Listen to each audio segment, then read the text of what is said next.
সরকারকে সর্বাত্মক সহযোগিতা করছে বিএনপি। কুমিল্লায় সমাবেশে মির্জা ফখরুল। জাতিকে অনিশ্চয়তায় না রেখে দ্রুত নির্বাচনের তারিখ ঘোষণার আহ্বান। দয়া করে দেশকে আর নৈরাজ্যের দিকে নিয়ে যাবেন না। জাতিকে অনিশ্চয়তার মধ্যে না রেখে দয়া করে খুব দ্রুত নির্বাচনের তারিখ ঘোষণা করুন। ভোটের একটা রোড ম্যাপ জানিয়ে দিলে অনেক অংশেই আপনার সবাই ঠান্ডা হবে। বিতর্কিত ৩ নির্বাচনে রিটার্নিং কর্মকর্তার দায়িত্ব পালন করা ২২ ডিসি বাধ্যতামূলক অবসরে। অনিয়মে জড়িত আমলাদের বিরুদ্ধেও ব্যবস্থার নির্দেশ। তারা অনেক বড় নেগেটিভ ভূমিকা রেখেছিল। কোনো একজন ডিসিও বলে নেই যে আমি প্রতিবাদ করব। প্রতিবাদ না করার ফলে এই সরকার সিদ্ধান্ত নিয়েছে এই ব্যবস্থা নিতে হবে, ব্যবস্থা শুরু হয়েছে। দেখছিলেন প্রধান শিরোনাম। সন্ধ্যার সময় সঙ্গে আছি আমি গোলাম রাব্বি। এবার অন্যান্য শীর্ষ সংবাদ। ভাষা শহীদদের শ্রদ্ধা জানাতে প্রস্তুত স্মৃতির মিনার। কয়েক স্তরের নিরাপত্তায় ২১শে পদক তুলে দিলেন প্রধান উপদেষ্টা। বললেন দেশ গড়ার সুযোগ কাজে লাগাতে হবে। স্বামীকে গুম করে স্ত্রীকে ধর্ষণের অভিযোগ। সাবেক র্যাব কর্মকর্তা আলেপের বিরুদ্ধে প্রমাণ পাওয়ার দাবি প্রসিকিউশনের। ১০ জনের তদন্ত ২ মাসে শেষ করার নির্দেশ। রমজানে কঠোর নজরদারিতে থাকবে খুচরা ও পাইকারি বাজার, জানালেন অর্থ উপদেষ্টা। প্রবাসী আয় ও অর্থ পাচার বন্ধের কারণে বাড়ছে রিজার্ভ, বললেন গভর্নর। কুয়েত উপাচার্যের পদত্যাগ দাবিতে আজও শিক্ষার্থীদের বিক্ষোভ। একটি ছাড়া মানা হয়েছে সব দাবি, বললেন ভিসি। হামলার ঘটনা অজ্ঞাতদের আসামি করে মামলা।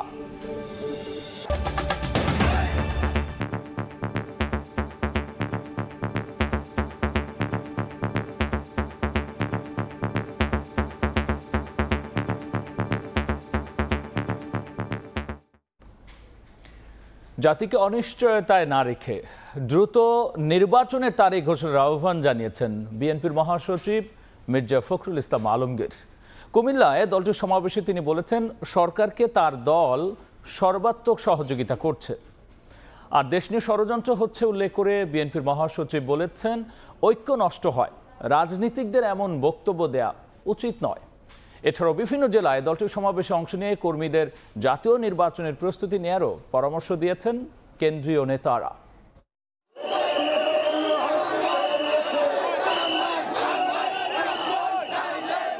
দীর্ঘ সময় কেউ ছিলেন ঘরবাড়ি ছাড়া, রাজনৈতিক মামলায় অনেকেই ছিলেন কারাগারে। কর্মসূচি তো দূরে থাক, পারিবারিক অনুষ্ঠানেও ছিলেন অনুপস্থিত। কুমিল্লার লাকসামের এমন অসংখ্য বিএনপি নেতাকর্মীদের কাছে এ যেন উৎসবের দিন। বৃহস্পতিবার সকাল থেকে স্লোগানে মুখর হয়ে ওঠে সদর উপজেলা। বিএনপির ৩১ দফা বাস্তবায়নে আয়োজিত সমাবেশের জনস্রোত কুমিল্লার লাকসাম উপজেলা স্টেডিয়াম মাঠ পেরিয়ে পৌঁছায় মূল সড়কে। সমাবেশে যোগ দেন বিএনপি মহাসচিব মির্জা ফখরুল ইসলাম আলমগীর। জাতিকে অনিশ্চয়তার মধ্যে না রেখে সরকারকে দ্রুত জাতীয় নির্বাচন দেওয়ার আহ্বান জানান তিনি। কাল বিলম্ব না করে দ্রুত নির্বাচনের ব্যবস্থা করুন। তার জন্য যতটুকু পরিবর্তন করা দরকার, যতটুকু সংস্কার করা দরকার, সেইটুকু সংস্কার করে ভোট দিন। ভোট দেওয়ার জন্য ভোটের একটা রোড ম্যাপ, কবে কবে ভোট হবে, কিভাবে হবে, সেটা একটু জানিয়ে দেন জনগণকে। জানিয়ে দিলে অনেক অংশেই আপনার সবাই ঠান্ডা হবে, স্থিমিত হবে। বরিশালের সমাবেশে যোগ দেন স্থায়ী কমিটির সদস্য সেলিমা রহমান, ময়মনসিংহে ভাইস চেয়ারম্যান আব্দুল আওয়াল মিন্টু। কেন্দ্রীয় নেতারা বলেন সংস্কারের নামে ধোঁকা দিলে জনগণ তা মেনে নেবে না। সংস্কারের নামে যদি আপনারা ষড়যন্ত্র করেন সেটা বিএনপি কখনো মেনে নেবে না। আপনাদের তো স্থানীয় নির্বাচন করার কোনো দায়িত্ব নাই। আপনাকে নির্বাচন দিতে হবে, সংসদ নির্বাচন, তার রোড ম্যাপ আপনাকে ঘোষণা করতে হবে। এছাড়া ফরিদপুর, চুয়াডাঙ্গা, নওগাঁ, কুড়িগ্রামের সমাবেশে যোগ দেন কেন্দ্রীয় নেতারা। ফ্যাসিস্টদের পুনর্বাসন এবং দেশ বিরোধী যে কোনো চক্রান্ত রুখে দেওয়ার হুঁশিয়ারি দেন শীর্ষ নেতারা। ফ্যাসিস্ট খুনি হাসিনার জায়গা বাংলাদেশে না, তাদের পেটের ধরে নাই। আজকে তারা এবং তার পেটের তারা যদি আসার কোনো চিন্তা করে, বাংলাদেশের মানুষ তাদেরকে জায়গা দেবে না। আগামী জাতীয় সংসদ নির্বাচনের জন্য প্রস্তুতি নিতে নেতাকর্মীদের আহ্বান জানান বিএনপির কেন্দ্রীয় নেতারা। হাসান ওয়ালি, সময় সংবাদ।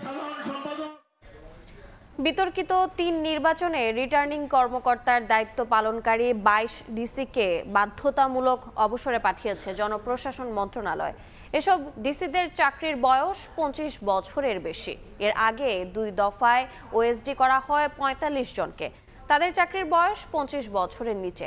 বিকেলে মন্ত্রণালয়ে এসব তথ্য জানান জ্যেষ্ঠ সচিব মুখলিসুর রহমান। ২০১৮ সালের একাদশ জাতীয় সংসদ নির্বাচনে নিবন্ধিত সব রাজনৈতিক দলেই অংশ নিয়েছিল।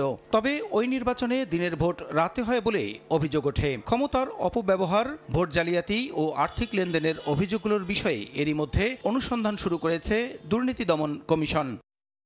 বিতর্কিত একাদশ সংসদ নির্বাচনে রিটার্নিং কর্মকর্তার দায়িত্ব পালন করা এসব ৩৩ জন কর্মকর্তাকে গত বুধবার ওএসডি করে প্রজ্ঞাপন জারি করে জনপ্রশাসন মন্ত্রণালয়। এবার গত ৩ নির্বাচনে দায়িত্ব পালনকারী ২২ কর্মকর্তাকে বাধ্যতামূলক অবসরের কথা জানালো মন্ত্রণালয়। বাধ্যতামূলক অবসরে পাঠানো এসব কর্মকর্তাদের সবার চাকরির বয়স ২৫ বছরের বেশি। একই কারণে এর আগে ১২ কর্মকর্তাকে ওএসডি করেছিল মন্ত্রণালয়। তারা অনেক বড় নেগেটিভ ভূমিকা রেখেছিল। কোনো একজন ডিসিও বলে নেই যে আমি প্রতিবাদ করব, অথবা আমি রিটার্নিং অফিসার থাকবো না, অথবা আমি রিজাইন করলাম, আমি কাজ করব না। They all were with the connivance. ৪৩ জন অলরেডি ওএসডি করেছি। ওএসডি তাদের করা হয় যাদের চাকরির বয়স ২৫ বছরের কম। বৃহস্পতিবার বিকেলে সচিবালয়ে মন্ত্রণালয়ের জ্যেষ্ঠ সচিব আরও জানান, ৩ বিতর্কিত নির্বাচনে দায়িত্ব পালন করা যেসব কর্মকর্তারা অবসরে গেছেন এবং যাদের বিরুদ্ধে অনিয়ম দুর্নীতির অভিযোগ আছে তাদের সবার বিরুদ্ধেই ব্যবস্থা নেওয়া হবে। প্রতিবাদ না করার ফলে এই জাতি যে পর্যায়ে আসছে, এখান থেকে মুক্ত হওয়ার জন্য এই সরকার সিদ্ধান্ত নিয়েছে যে এই ব্যবস্থা নিতে হবে। ব্যবস্থা শুরু হয়েছে। বর্তমান সরকারের কঠোর অবস্থানের কথা উল্লেখ করে আগামী নির্বাচনে সারা দেশে দায়িত্ব পালনকারী ডিসিদের স্বচ্ছ ও নিরপেক্ষ ভূমিকা পালনের আহ্বানও জানান সচিব। রিটায়ার করাই মানে যে। প্রসূন আশিস, সময় সংবাদ, ঢাকা। এবার শহীদ দিবসের খবর। অপেক্ষা আর কয়েক ঘন্টা। শ্রদ্ধার ভালোবাসায় প্রভাত ফেরিতে লাখো মানুষের ঢল নামবে স্মৃতির মিনারে। খালি পায়ে শহীদ মিনারমুখী জনতার কণ্ঠে ফিরবে সেই গান, আমার ভয়ে রক্তে রাঙানো ২১শে ফেব্রুয়ারি, আমি কি ভুলিতে পারি। প্রথম প্রহরে ভাষা শহীদদের প্রতি শ্রদ্ধা জানাবেন প্রধান উপদেষ্টা সহ অন্তর্বর্তী সরকারের অন্য উপদেষ্টারাও। আর এরপর বিভিন্ন প্রান্ত থেকে আসা জনস্রোত মিশে যাবে ভাষার প্রতি ভালোবাসার গল্পে।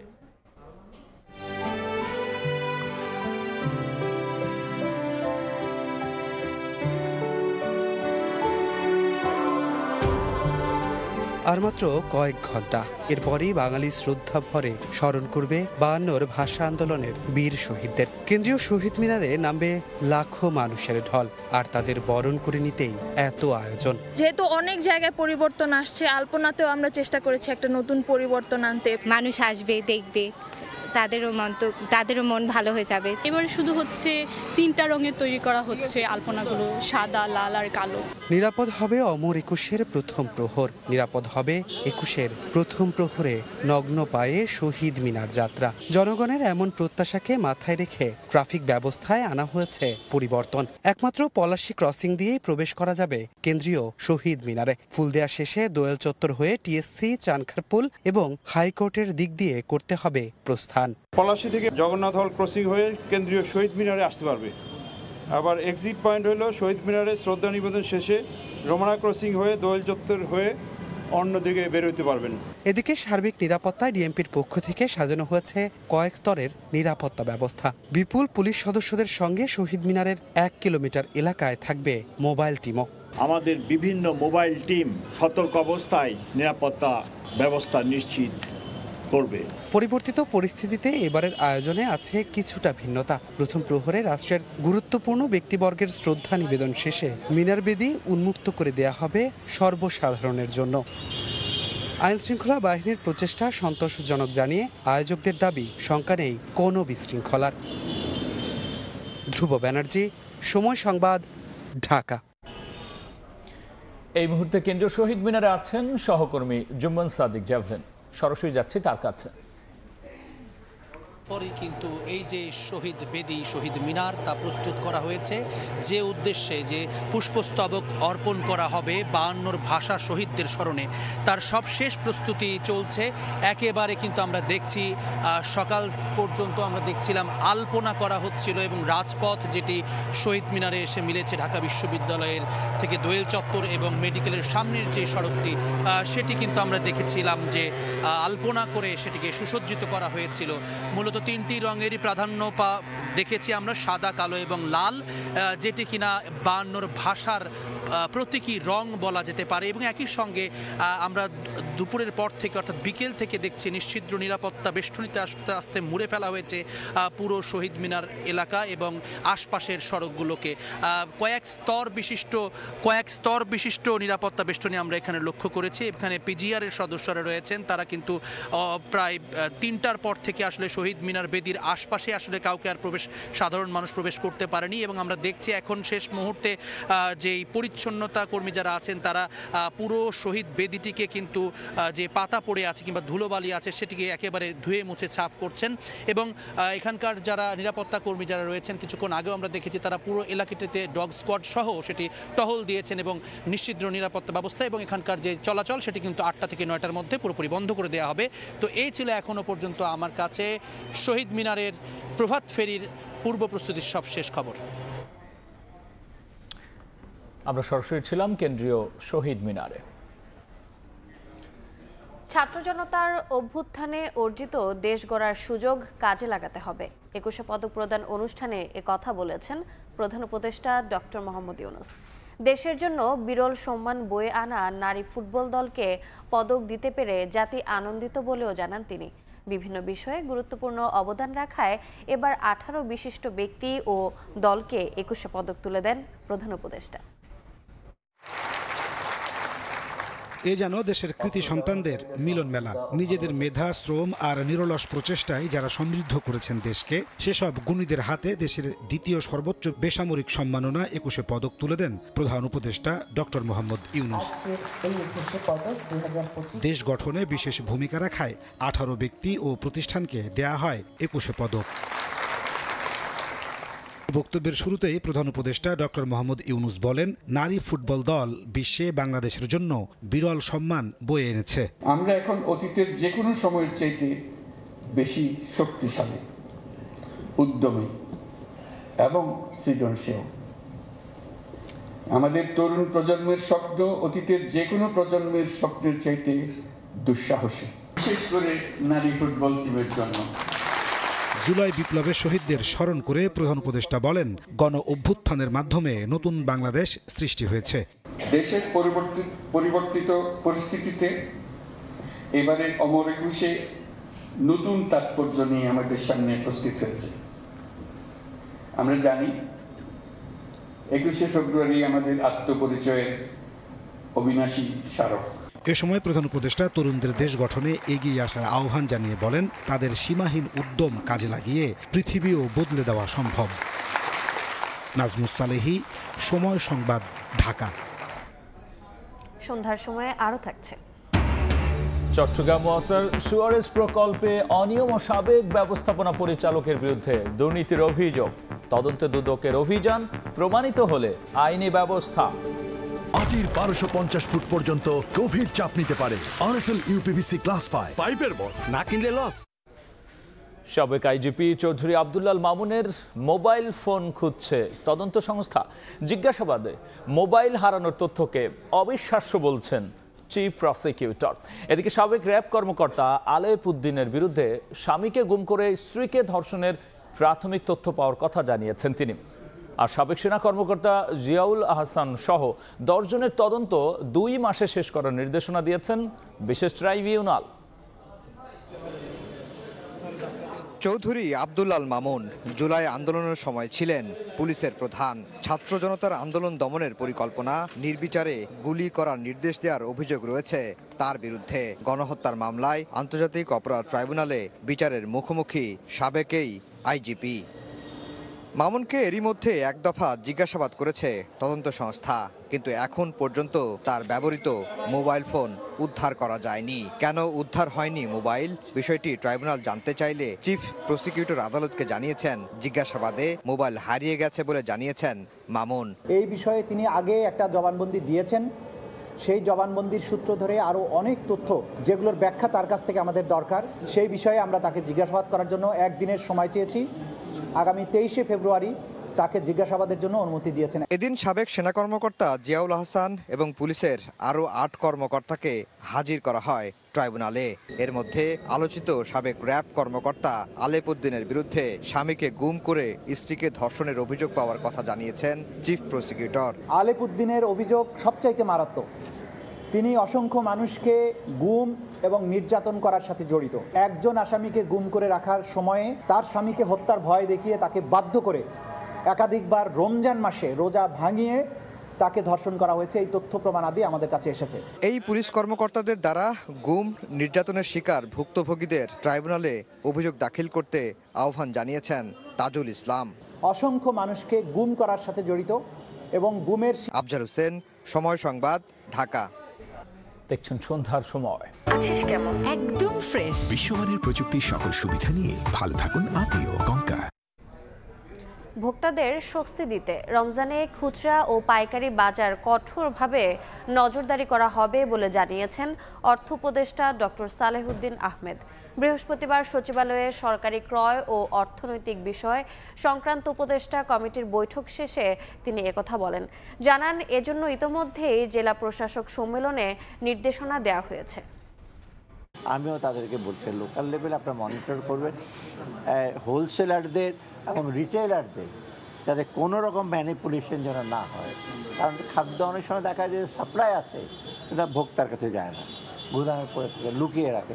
এইগুলো যে কোনো ক্রমে আমরা ইস্যু করবো না। তো রোজার সময় আমরা এনশিওর করবো যে কারো বিষয় না। আর রোজার সময় আরেকটা দেখবেন আমরা একটা এক্সট্রা সেল সেন্টার করেছি, আপনারা দেখেছেন না কতগুলো এক্সট্রা লোকে। অর্থাৎ সাধারণ মানুষের জন্য কোনো নিত্য প্রয়োজনীয় দ্রব্যের জন্য কোনো রকম অসুবিধা না হয়। উপাচার্য ক্যাম্পাসে রাজনীতিকে লাল কার্ড দেখিয়েছেন খুলনা প্রকৌশল ও প্রযুক্তি বিশ্ববিদ্যালয়ের শিক্ষার্থীরা। বৃহস্পতিবার করা বিক্ষোভ সমাবেশ থেকে দাবি জানিয়েছেন 6 দফা পূরণের। এদিকে শিক্ষার্থীদের ওপর হামলার ঘটনায় অজ্ঞাত 400 থেকে 500 জনকে আসামি করে মামলা করেছে বিশ্ববিদ্যালয় প্রশাসন। আর এই হামলার জন্য ছাত্রদল, যুবদল ও যুবলীগকে দায়ী করেছে ছাত্র শিবির। এদিকে উপাচার্য বলেছেন, পদত্যাগ ছাড়া সব দাবি মেনে নেয় দ্রুতই শিক্ষার্থীরা ক্লাসে ফিরবে। বিক্ষোভে উত্তাল কুয়েট ক্যাম্পাস। প্রশাসনিক ও একাডেমিক ভবনগুলোতে ঝুলছে তালা। 6 দফা দাবিতে বৃহস্পতিবার বেলা 11:30 থেকে 2 ঘণ্টা ব্যাপী বিক্ষোভ করে শিক্ষার্থীরা। এ সময় প্রশাসন ও বিভিন্ন রাজনৈতিক দলের ছাত্র সংগঠনকে প্রদর্শন করা হয় লাল কার্ড। এদিন দুপুর 12:30টায় বিশ্ববিদ্যালয়ের দুর্বার বাংলার পাদদেশে সংবাদ সম্মেলন করে দাবি আদায় না হওয়া পর্যন্ত আন্দোলন চালিয়ে যাওয়ার কথা জানান শিক্ষার্থীরা। উপদেষ্টার কাছে স্মারকলিপি দেওয়ার কথাও জানান তারা। সরকারের পক্ষ থেকে শিক্ষার্থীদের সঙ্গে কোনো যোগাযোগ না করায় ক্ষোভ প্রকাশ করেন। আমরা যেভাবে চেয়েছিলাম সেভাবে মেনে নেওয়া হয়নি, সেটার বিরুদ্ধে আমরা ছাত্র রাজনীতি বন্ধের উদ্দেশ্যে আমরা আজকে এখানে জড়ো হয়েছি। শিক্ষার্থীরা দাবি আদায় না হওয়া পর্যন্ত সকল একাডেমিক কার্যক্রম বর্জন করেছে। নতুন প্রশাসন যদি আসতে হয় তাহলে আমাদের এই দাবিগুলো মেনে নিয়েই তাকে আসতে হবে। এদিকে কুয়েটের ঘটনায় খুলনা প্রেস ক্লাবে সংবাদ সম্মেলন করেছে ছাত্র শিবির। শিক্ষার্থীদের উপর হামলার ঘটনায় দায় অস্বীকার করেছে সংগঠনটি। ছাত্রদল, যুবদল হামলা চালিয়েছে অভিযোগ করে ঘটনার সময় যুবলীগও তাদের সঙ্গে যোগ দিয়েছে বলে দাবি তাদের। কুয়েট ক্যাম্পাসে সকল ধরনের ছাত্ররাজনীতি নিষিদ্ধ করার পর এটি তো হচ্ছে ছাত্র শিবির নেয় না এই সিদ্ধান্ত। আপনি এখন ছাত্র শিবিরের উপরে এই দায় কিভাবে দিচ্ছেন? যে এটা কি আমাদের কোনো ভূমিকা ছিল এখানে? নিজ বাসভবনে উপাচার্য বলেছেন, পদত্যাগ ছাড়া ছাত্রদের সব দাবি মেনে নেওয়া হয়েছে। শিগগিরই শিক্ষার্থীরা ক্লাসে ফিরবে বলেও আশা তার। যখন দেখবে যে তাদের দাবি কোনোটাই আমরা অপূর্ণ রাখিনি, প্রত্যেকটা দাবিকে আমরা এন্টারটেইন করেছি এবং তারা যেভাবে চাচ্ছে ওইভাবেই হচ্ছে, ইনশাআল্লাহ তারা ক্লাসে ফিরে আসবে। শিক্ষার্থীদের উপর হামলার ঘটনায় অজ্ঞাত 400 থেকে 500 জনকে আসামি করে বুধবার রাতে নগরীর খানজানিলি থানায় মামলা করেছে কুয়েট প্রশাসন। তানজিম আহমেদ, সময় সংবাদ, খুলনা। ক্যাম্পাসে রক্তপাতে যারাই জড়িত হোক ব্যবস্থা নেওয়ার আহ্বান জানিয়েছেন জাতীয় নাগরিক কমিটির মুখ্য সংগঠক সার্জিস আলম। দুপুরে মতিঝিল আইডিয়াল স্কুল অ্যান্ড কলেজে তারুণ্যের উৎসবে তিনি এ আহ্বান জানান। শিক্ষা প্রতিষ্ঠানে ফ্যাসিস্ট আচরণ ও নৈরাজ্য সৃষ্টিকারীদের বিরুদ্ধে লড়াইয়ের আহ্বান জানান সার্জিস। বলেন, লেখাপড়ার পাশাপাশি জুলাই আন্দোলনের মতোই সবাইকে অন্যায়ের বিরুদ্ধে প্রতিবাদ করতে হবে। পুলিশ কর্মকর্তা, আমলা, সমন্বয়ক বা যে কোনো দলের কেউ অন্যায় করলে আপোষ না করার আহ্বান জানান তিনি। গণ অভ্যুত্থানের চেতনায় বাংলাদেশ গড়তে রাজনীতির আহ্বান জানান সার্জিস।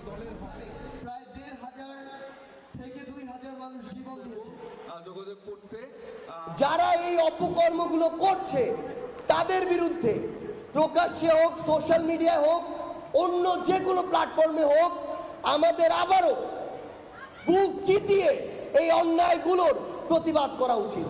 যদি বিন্দুমাত্র চিন্তা করেন যে আবার এই দেশটাকে গলা চেপে ধরার স্পর্ধা দেখাবেন, তাহলে যেই হাত দিয়ে আপনি গলা চেপে ধরতে চাইবেন ওই হাত আমরা তরুণ প্রজন্ম ঐক্যবদ্ধভাবে ভেঙে ফেলব। চট্টগ্রাম ওয়াসার সুয়ারেজ প্রকল্পের ট্রিটমেন্ট প্ল্যান্টের দেয়ালে ফাটল ও সাবেক ব্যবস্থাপনা পরিচালকের অনিয়ম দুর্নীতি তদন্তে ওয়াসায় অভিযান পরিচালনা করেছে দুদক। চট্টগ্রাম ওয়াসার অধীনে বাস্তবায়িত হচ্ছে পয়ঃনিষ্কাশন ও সুয়ারেজ প্রকল্প। সম্প্রতি কাজ শেষ না হলেও প্রকল্পে অনিয়ম ও দুর্নীতির অভিযোগ ওঠে। দুপুরে তদন্ত করতে ঘটনাস্থলে যান দুদক কর্মকর্তারা। নির্মাণ কাজে নিম্নমানের সামগ্রী ব্যবহার করায় ট্রিটমেন্ট প্ল্যান্টের দেয়ালের কয়েকটি স্থানে ফাটল দেখতে পান তারা। অভিযোগ প্রমাণিত হলে দোষীদের বিরুদ্ধে ব্যবস্থা নেওয়ার কথা জানিয়েছে দুদক। তবে ওয়াসার কর্মকর্তাদের দাবি, অতিরিক্ত তাপমাত্রার কারণেই দেয়ালে এমন ফাটল দেখা দিয়েছে।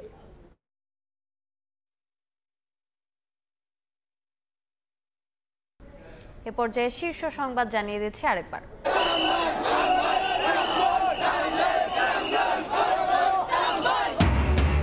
সরকারকে সর্বাত্মক সহযোগিতা করছে বিএনপি। কুমিল্লায় সমাবেশে মির্জা ফখরুল। জাতিকে অনিশ্চয়তায় না রেখে দ্রুত নির্বাচনের তারিখ ঘোষণার আহ্বান। এবং ভাষা শহীদদের শ্রদ্ধা জানাতে প্রস্তুত স্মৃতির মিনার। প্রথম প্রহরে ঢল নামবে মানুষের। 21 পদক তুলে দিলেন প্রধান উপদেষ্টা। বললেন, কাজে লাগাতে হবে দেশ গড়ার সুযোগ।